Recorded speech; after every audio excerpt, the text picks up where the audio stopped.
Sa lahat ng mga nagtatanong kung masakit ba ang biopsy. Based on my own experience lang din ito, ha? Ewan ko lang sa iba kasi sinasabi ng iba masakit daw. Kaya sa akin lang na experience yung isi-share ko sa inyo. Based on my own experience, guys, hindi po ako nasaktan sa biopsy.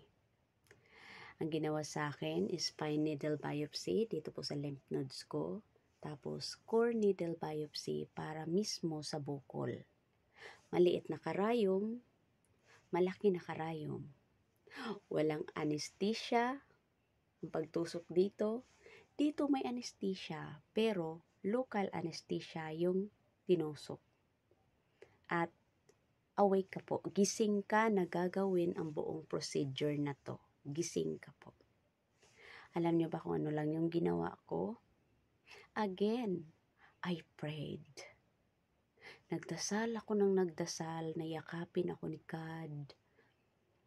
I-guide yung mga kamay ng doctors and nurses na hahawak sa akin at ibigay yung best sample tissue.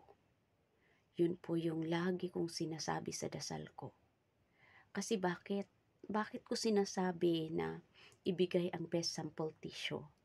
Kasi ayaw ko nang mag-proceed sa surgical biopsy, guys. Kasi kapag nangyari yun, syempre tatanggalin lahat ng bukol na nasa didi ko. Yun ang itetest nila. Yun ang titignan sa microscope. Diba? But God is always the best. Binigay niya po yung best sample tissue. Kaya ayun, kaya lumabas yung diagnosis natin earlier. Diba? Ganon ka-powerful ang prayer, guys. Hindi kayo masasaktan. Nurses at doctor, na-amaze sa akin. Kasi talagang sabi nila, sa lahat ng nag-biopsy, that day, ako lang yung hindi nasaktan. Kasi nakailang tanong siya sa akin, masakit ba? No. Masakit ba? No. Alam nyo, kahit tinusok ako dito ng dalawang beses dito, hindi ako nasaktan. Kahit sa pagtusok man lang ng karayom, wala talaga.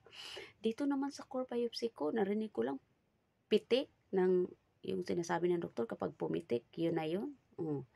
Yun lang. Ang pagtusok ng anesthesia, hindi ko naramdaman yun. Kaya nga after nilang gawin lahat ng procedure, talagang na-amaze ang doktor kasi hindi ako nasaktan. Sabi niya, wow, what's a good spirit? Sabi niya ganon. Tinawanan ako ng mga nurses, guys. 7 nurses ang nag-assist sa akin, 2 doktor. 'Di ba? Tinawanan ako, guys, kung alam niyo lang. Ang sagot ko lang, I just pray. Kaya napaka-powerful po ng prayer. Kaya every time na may gagawin kayong test, na katulad ko na may cancer na may karamdaman, magdasal po kayo. Napaka-powerful po ng dasal, ng prayer. Isuko niyo po lahat sa Panginoon. Amen.